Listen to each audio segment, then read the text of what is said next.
Good morning dear student. आज हम आपको नरेशन में एक्सक्लामेटरी सेंटेंस का इनडायरेक्ट आप कैसे बनाएंगे उसे बताएंगे। एक्सक्लामेटरी सेंटेंस की हिंदी होती है विस्मयबोधक वाक्य। इसकी हिंदी क्या होती है? विस्मयबोधक वाक्य। विस्मयबोधक वाक्य। अब यह थोड़ा डिफरेंस है, जैसे आप डायरेक्ट से इनडायरेक्ट बनाते थे तो ये थोड़ा सा अलग है। इसमें अंदर का परिवर्तन तो लगभग वैसे ही होता है, बट ये सेड या सेड टू को हम एक्सक्लेम्ड विद सारो, एक्सक्लेम्ड विद जॉय इस तरह से चेंज करते हैं और कामा इन्वर्टेड कामा को हटाकर हम दैट का ही प्रयोग करते हैं।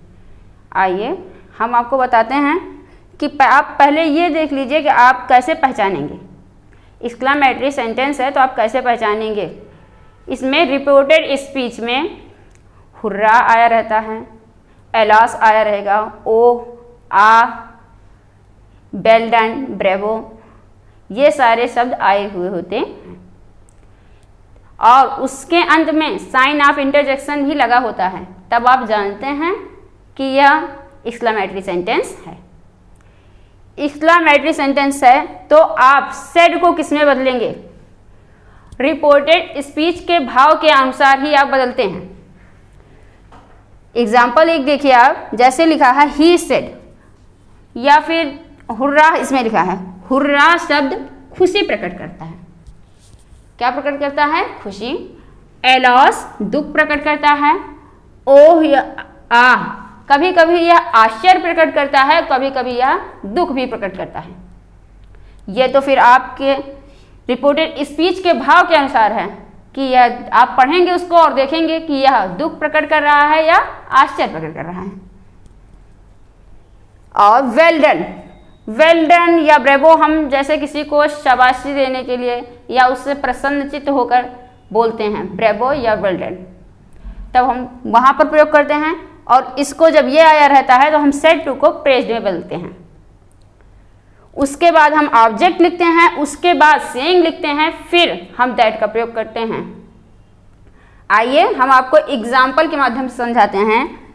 जैसे लिखा है he said hurrah my old friend has come. उसने खुशी से कहा कि मेरा पुराना मित्र आ चुका है।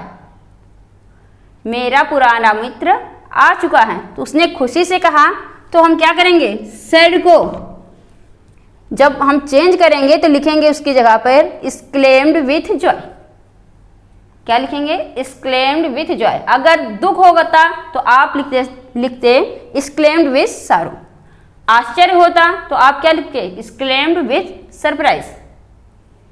तो यहां पर खुशी व्यक्त की गई है, इसलिए आप क्या लिखेंगे? He exclaimed.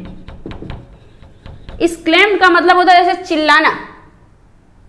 उसने जैसे चिल्ला कर कहा, यानी कि खुशी के मारे उसने उत्साहित होकर कहा ही एक्सक्लेम्ड विथ जॉय।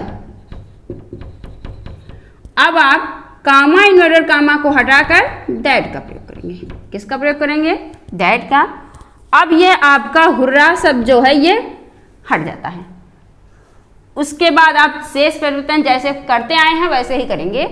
तो लिखा है जैसे my old friend has come, तो टेंस में भी परिवर्तन होगा और ये जो आपके ऑब्जेक्ट हैं, पॉजेसिव हैं, ये सब भी बदलेंगे। तो जैसे यहाँ पे लिखा है माई, माई किस पर्सन का पॉसेसिव है? पॉजेसिव है, फर्स्ट पर्सन का। ये बदल गया आपका सब्जेक्ट के अनुसार। तो यहाँ पर सब्जेक्ट आपका ही है, तो यहाँ पर क्या हो जाएगा? हिज। ओल्ड फ्रेंड, यह आपका कौन सा टेंस है? Present perfect tense. Present perfect tense change हुआ किसमें हो गया? पास्ट परफेक्ट में। तो पास्ट परफेक्ट टेंस की सहायक क्रिया लगा दीजिए हैड और कम, फुल स्टॉप। यह आपका इनडायरेक्ट बन गया। अब आप आइए नेक्स्ट सेंटेंस में। सी सेड, उसने कहा एलॉस, दुख से, I lost my cell phone, मैंने अपना फोन खो दिया। उसने दुख से कहा कि मैंने अपना फोन खो दिया। सी सेड, तो आप सेड को किस में बदलेंगे? Exclaimed with sorrow. She is claimed with sorrow। Comma inverted comma को हटाकर किस दैट लगाइए। एलॉस शब्द अब आपका हट जाएगा।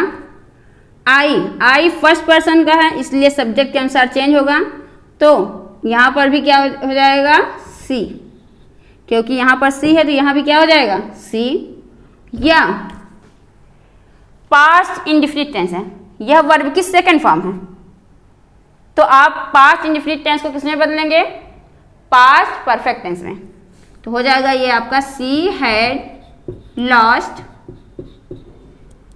अब माई था तो सी के साथ आप क्या लगाएंगे हर, आई के साथ यहां पर माई लगा था तो सी के साथ आप हर लगाइए cell phone. Next, he said to his son, he said to his son, उसने अपने बेटे से कहा ब्रेव, शाबाश, यू प्लेड वेल, तुमने अच्छा खेला। He said to his friend, उसने अपने बेटे से कहा यानी कि उसे शाबाशी दी, तो आप सेड टू को किसमें बदलेंगे अब प्रेज्ड में, किसमें बदलेंगे प्रेज्ड में। ही प्रेज्ड, उसने प्रशंसा से कहा, किससे कहा हिज सन, अपने बेटे से। यहां पर आप ऑब्जेक्ट लिखेंगे, उसके बाद आप लिखेंगे सेइंग, फिर कामा इन्वर्टेड कामा को हटाइए, आप दैट का प्रयोग कीजिए, ब्रेवो को हटा दीजिए। यू प्लेड वेल, यू बदल गया ऑब्जेक्ट के अनुसार हिज सन का प्रोनाउन होगा ही, तो आप क्या लिखेंगे ही। यह आपका पास्ट इंडेफिनिट टेंस है, चेंज हो गया पास्ट परफेक्ट में।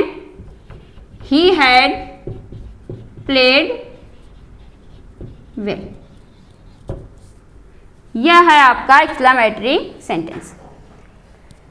एक बार आप फिर से देख लीजिए, खुशी अगर व्यक्त की जाए तो आप उसको एक्सक्लेम्ड विथ जॉय में चेंज कीजिए, अगर दुख आए तो एक्सक्लेम्ड विथ सारो, और यदि ओह आ आए तो आप अंदर के सेंटेंस को पहले पढ़ लीजिए, उसका अर्थ निकालने के बाद अगर आपको लगता है सरप्राइज है तो सरप्राइज लिखिए, अगर आपको लगता है वो सारो में है तो आप सारो ही लिखिए, और शेष परिवर्तन आप ऐसे ही करेंगे। यह था आपका एक्सक्लेमेटरी सेंटेंस। अब हम आपको नेक्स्ट वीडियो में पढ़ाएंगे ऑप्टेटिव सेंटेंस, उसके बाद यह आपका डायरेक्ट इनडायरेक्ट कंप्लीट होता है।